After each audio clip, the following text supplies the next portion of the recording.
Good morning. It's January 21st, coming to you from the log cabin in the woods in Canada, of course. And today we're talking about British Columbia on behalf of how it's affecting things at ADIS Appraisals and our sister brokerage, ADIS Realty. We have 3 bills that were given royal assent by the province Ministry of Housing last year on November 30th. You've probably heard about some of them. 35, 44, and 47 are the bill numbers. You don't need to know that. 35 deals with short-term rental banning. So we're not going to get into a lot of detail on that here today, except to say this. You can't do it anymore.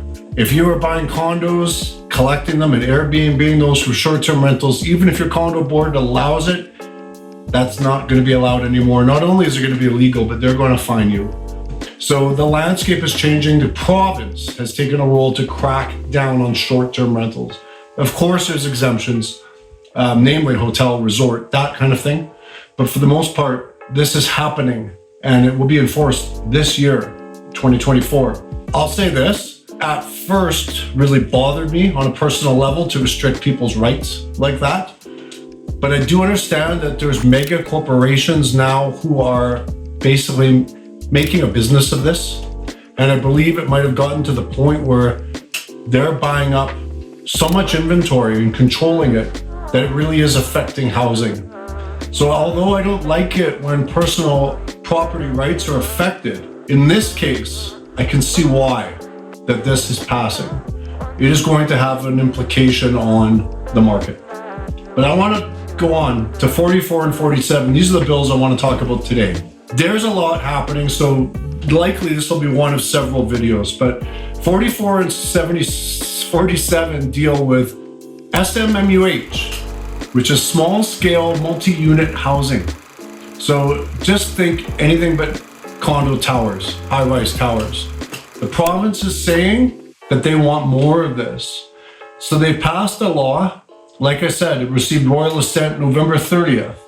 Bill 44 says you can develop anywhere from 2 to 4 units on a regular lot. Now, most single-family zoning throughout the province allows 1 unit, maybe 2. The easiest way to how this law is affecting things is you're going to be adding at least 1. No matter what, you're going to be adding 1. If it allowed 1 unit only, you're going to be allowed a laneway house or a basement suite.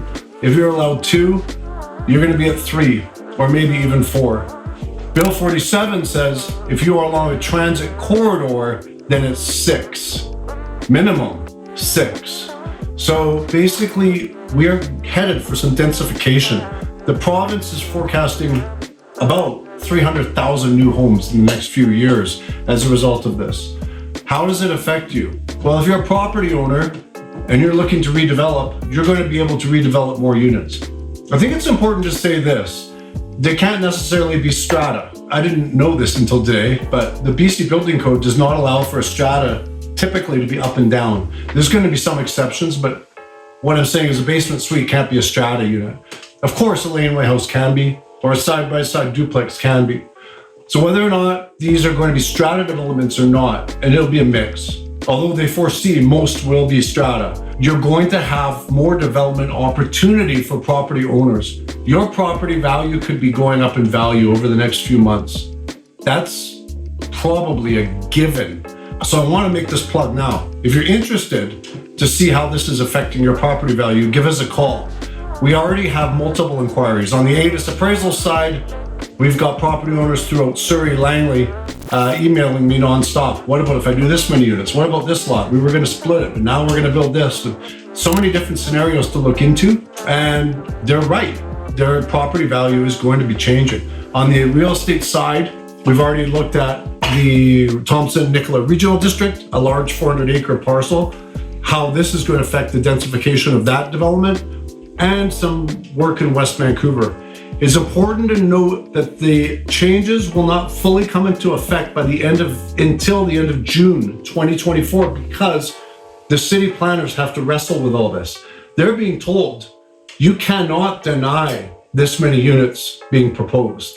So they have to amend all of their bylaws and amend all of their policy documents. And they haven't done this yet. I've already talked to the planners at West Vancouver. They need more time.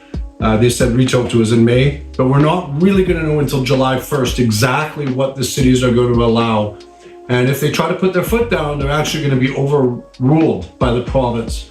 So this is something that's passed, it's law, and it's going to affect property owners. Your value could be higher. So give us a call, 604-682-7585 at ADIS Appraisals, or call me directly, 604-657-1111. I'm not going to be able to answer it on the phone, but we can certainly do some research to see how it affects you. I think that there's interesting and exciting opportunities. Being a proponent of private property rights, I kind of like Bill 44 and 47 because they give the property owner more rights, the right to develop more. So in essence, I'm sort of in favor of this one. I can understand that some communities are going to say, whoa, we wanted to be able to discuss any new development. That right's being taken away from us. I get that, and I'm a big proponent of community input, but at the end of the day, this is addressing something which, as we all know, occurring, called a housing crisis. There are people just can't afford to get into homes, can't find homes. And the province basically under EB has said, enough. We're putting our big guns out and we're gonna make some real changes. So look for more to come on this topic. I just wanted to give you a brief introduction so that you have an idea of what's going on.